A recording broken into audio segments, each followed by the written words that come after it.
Andy. Hi, it's Dave. Hi, it's Kirk. Welcome to the A.D.K Rock and Metal channel, and today we are going to be checking out Anti-droid, which is the official video now from Burton C. Bell. There's been a lot of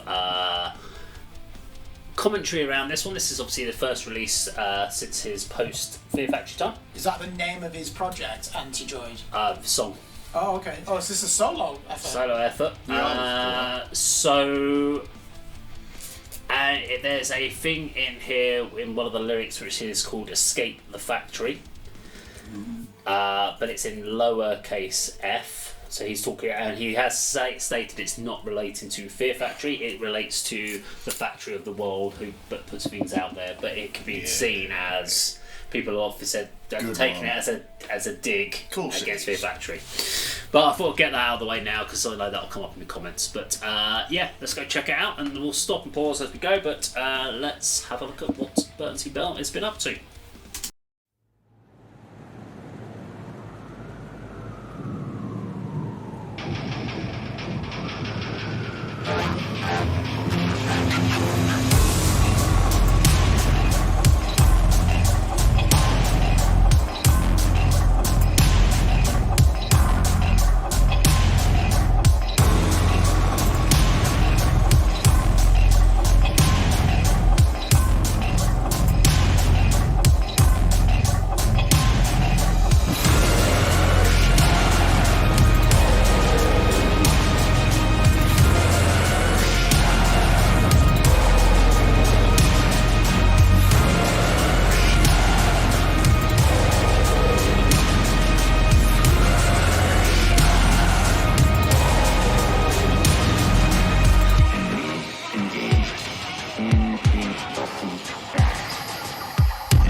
Still a quick pause at that point to give first impressions. Kirk?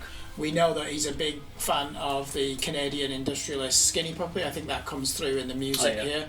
To me, I'm enjoying that there's minimal guitars in here because we know that when we interviewed Dino and they lived together in that apartment, Ellie said that he'd seen Burton's record collection. It was industrial that he was listening to, not industrial metal. So it was really Dino that helped him get him into that heavier side of music. So I'm not surprised by this in terms of what he's going for. I am surprised by the music so far because I don't really know what's coming next. He also looks disturbingly a bit like Tiller Lindemann from Rammstein in this, in my opinion. I thought he looked more like Robert Smith. Oh, okay. I'm going to go for that Des fella from Cold Chamber. Okay. So we've got Tiller Lindemann, Robert it's a Smith, Frankenstein and mashup. good beat to it, and there's quite a lot of layering in it, that distorted bass. There is a chugging guitar. Dance to it. I do like the 80s keyboards that he's playing in there that almost sound like an organ. You know, there's a real solemn texture to those. So we're 1 minute and 26 seconds in. I just fear that there's not going to be a chorus. There's only 2 minutes left. I fear there's not going to be a chorus or anything to cling to. And he did seem to repeat Flesh and Bone excessively at the beginning, didn't he, in that first verse? You're right. Andy?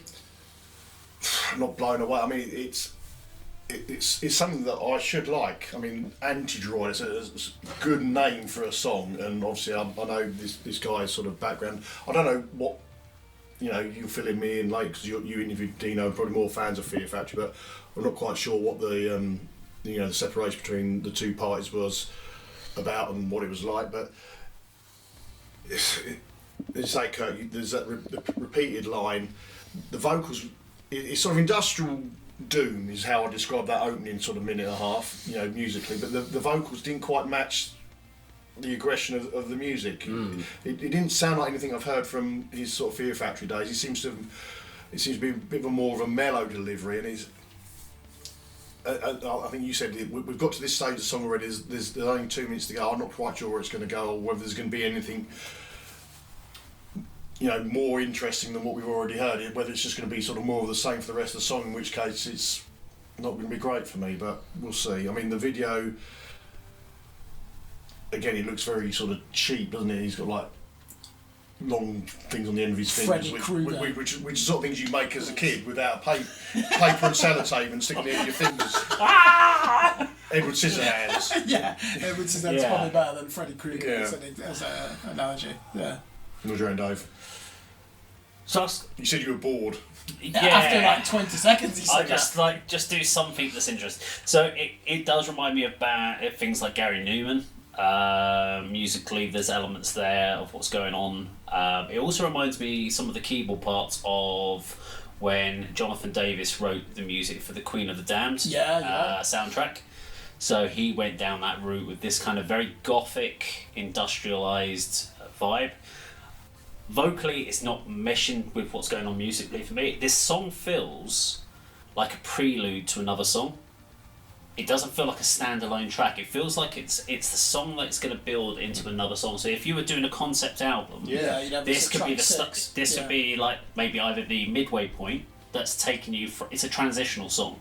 Yeah. Then why is it a single on its own? Why has it been the one that's come out when it feels like a transitional? It's either the start of the album to take you through into the start of the story, or as you say, you've come out of a big song and you now have this transitional piece that's going to take you to somewhere else, but it doesn't feel like it's anything on its own. There's nice elements to it, but I'm just not understanding what it is on its own. Yeah, I mean, I would probably say it is industrial metal, isn't it? Just because of there are some chugging guitars in there. If you look at early industrial music, or bands of the 80s, Layback, Fetus, Coil, Skinny Puppy, doesn't really sound like them. You can tell it's using Pro Tools and taking a lot of elements from dark genres of music as well. It doesn't sound like Fear Factory though. It sounds like a Fear Factory remix. You know when you buy a remanufactured, remember that? It sounds like one person's wrote this. Yeah. This doesn't feel like a band or a group of... And that's fine, because it is his project, but it feels very... First impression, it's a self-indulgent solo project. But I don't see the problem is I don't think this is meant to be the song that's going to introduce you to his new album. And it's not. Maybe he's done it because there were songs maybe on there that would be too close to the Fear Factory sound, and he didn't want to put the first song out sounding like something that Fear Factory would do, because everyone would then go, so you're basically just doing Fear Factory then on your own. So maybe he said, well, I'm going to put this one out because it doesn't sound anything like what I've done with Fear Factory, and I don't want people to associate me with it, so I've gone down this route. Maybe because of the thing about saying Escape the Fear, or Escape the Factory, he's put that in there, because that's a good way of stirring up some controversy. There's multiple reasons behind decision making on this, but as a standalone track, taking out all of those other elements, I'm not getting it. We're 1 minute 26 seconds in, and all three of us are really fearing that this song's going nowhere, aren't we? Yeah, something's going to have to massively change, and it's going to have to change very quickly. And you're not going to get a key shift in industrial music. The only thing it will be is if it builds and builds and builds right to the end, then you know it's a transitional song. Yeah, there it's going somewhere else. So why release, like you said, why release it be the solo? Yeah. Let's keep going. I severed the machine that no longer served me. I would rather be damned than a slave to the factory. Flesh out fantasy, the weight of my salvation. Never be destroyed by your own creation.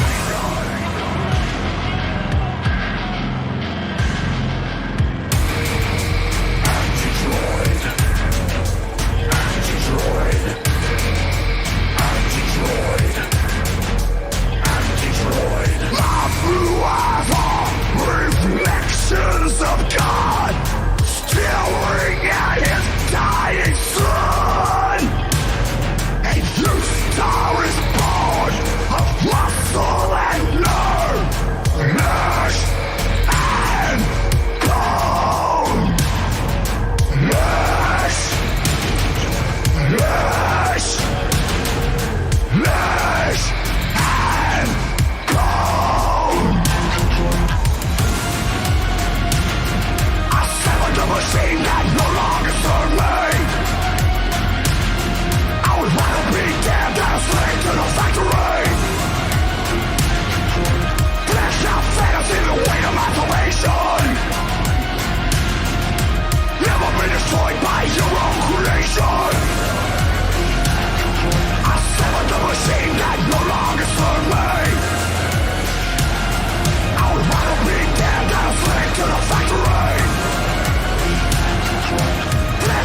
Okay, there we go. Anti-droid. That's a big sigh.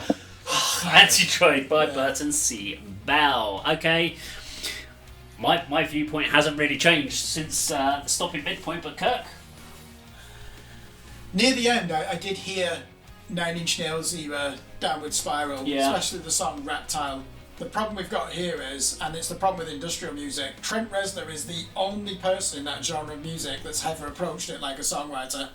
Because as innovative as Ministry and Skinny Puppy and all these bands are, they can't actually write songs. They come up with great ideas. Some of them, you can even say sound design. Burton C. Bell's never going to be in that category with Trent Reznor, obviously, because he's a singer. I don't think he plays any instruments, does he? Whereas Trent is a multi-instrumentalist and classically trained pianist as well. So probably the wrong comparison to make, but it didn't go anywhere, that song, and we were just enjoying it, listening out for him sniping Fear Factory. I don't think we're enjoying him doing that, but you're telling me that the everything in there has got nothing to do with Fear Factory. Bollocks. It's not at any point writing lyrics that are quite mischievous and titillating and deliberately referencing or even using puns. It's either subconsciously he's done it, but it's not even subconsciously, is it? He can deny it as much as he likes. It's fucking too. Do you not think that song actually? You said it sounded like a transitional piece. It sounded like a remix of an original, and we've only heard the remix. Some good layering in there, and it'd be interesting to listen to it with headphones on and count all the different instruments. It did build slightly towards it. Yeah. It didn't go where you really want it, but it's. I mean, what's weird is that bit where you kept saying anti-droid you were just like, fuck, I think that's the chorus. I know. And you're like, oh Jesus Christ, really? That's the Slave to the Factory line actually sounds like the chorus. I thought he would actually put more of his baritone singing in there. You know, when we get with a good cop bad cop dichotomy of what he did with Fear Factory. Layering it. Because my impression in the early 2010s is that Burton C. Bell just doesn't like heavy music anymore. Because he went off and did a side project, and it was clear he was more into like art school indie music. Yeah. So I'm surprised that he's come back and done that and used that really aggressive, abrasive voice. I thought he would be going for the gothic voice. Which is interesting because he does have those gothic elements in that industrial sound. But Andy? Yeah, I think, like you said, I would like to have heard that sort of clean gothic delivery that I remember from the Fear Factory songs, rather than this almost stuff off obsolete and stuff. It's almost same. It's just same level in it. Yeah. That his harsh vocals, if you want to call them that, but he did get better towards it. And there was a sort of almost like a hooky sort of keyboard part that was reminiscent to me to GGFH, sort of industrial band who used samples. He'll be a fan of them because he loves his industry. You know, but again, at the beginning it was flesh and bone repeated. It was Anti-droid. It's almost like I need some lyrics. It's not a good songwriter now, is it? Having to repeat something 8 times like he did with, was it 8 times Flesh and Bone at the beginning? Yeah. Come on. But as you said as well, the dig at Fear Factory was more creative when it comes to sort of lyrics. Yeah. Where the rest of it was just. There was more conviction in his singing of it as well. I mean, what is Anti-droid? He had no relation to Flesh and Bone. He had no relation to Set Free from the Factory, whatever the line was. I mean, was he meant to be the droid? Was he meant to... I'm trying to work from that cheap budget-y video. Yeah. I mean, the hands he had on weren't just paper coats stuck to the end of your fingertips. They were sort of jointed and moved. That's quite cool. At least he didn't bring in the tomato ketchup for the blood. There was no blood needed, fortunately. Yeah, the green wire around it looked like the sort of stuff you put in. Audio-Tech. You remember you buy a guitar lead from Audio-Tech, when you? Yeah. A screen. No, I was thinking more of the cord you put in streamers on a reel. Oh yeah. That's what that reminded me of. It's not far off that either. Yeah. I don't know. We're struggling to be positive about this one. So you made reference to things like Trent Reznor. The thing is, the songs that stand out for me from like Nine Inch Nails would be things like Head Like a Hole, Gave Up, Wish, all had industrial elements, had built towards big choruses that had hooks. This didn't have a big chorus, it didn't have a hook, it had nothing to build. It was just basically this machine in its sound, beat, with a little bits of elements that slowly built at times, but never really went anywhere. And I still believe this is more of a transitional piece, which is why I just don't get why this was put out as his first song. This would be the song that you don't put out as a single. Yeah. You listen to it as part of the whole album to understand the whole journey. But it doesn't work for me as a solo release. If you're sitting there going into looking for Burton C. Bell's personal release and you're a big fan of Fear Factory, you are going to be fucking disappointed by this. I agree. And So why would not you, release a Fear Factory-esque song, Yeah.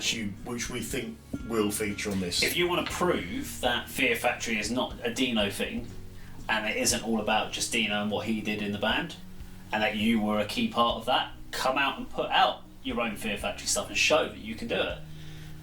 Because, yeah, there was a period of time Dino wasn't in the band, and other people, what he's just saying here is that actually he was superfluous to the Fear Factory sound, because Fear Factory are doing very well without him.